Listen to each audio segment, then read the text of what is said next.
இந்த தீபாவளிக்கு வந்து சிவன், பார்வதியோட பூஜைய பண்ணாக்கா ரொம்ப நல்லாயிருக்கும். அந்த பூஜையில என்ன அப்டின்னா, நீங்க கேட்குற வரங்கள் அத்தனையும் வந்து கிடைக்கும். நாங்க வந்து ஒவ்வொரு வருஷமும் பண்ணுவோம் அந்த தீபாவளிம்போது. அது ஒரு 48 நாள் விரதம் இருந்து அத பண்ணுவோம். அந்த ஒரு வேள மட்டும் சாப்ட்டு, அந்த மாரி பண்ணும்போது, டெய்லி சிவனுக்கு அபிஷேகம் பண்ணணும்.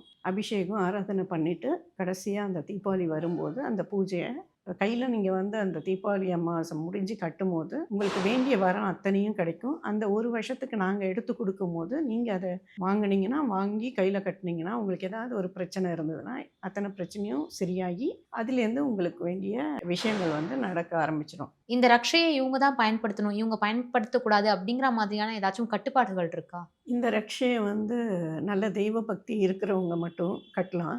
அதாவது இதில டவுட் பட்டுக்கிட்டு நம்பிக்கை இல்லாதவங்க இத கட்டணுன்ற அவசியம் இல்ல. ஏன்னா வந்து அந்த சிவன் அது உடனே வந்து ஏதாவது நம்ம தப்பு பண்ணா, பனிஷ்மென்ட் பண்ணா உடனே குடுத்துருவாரு.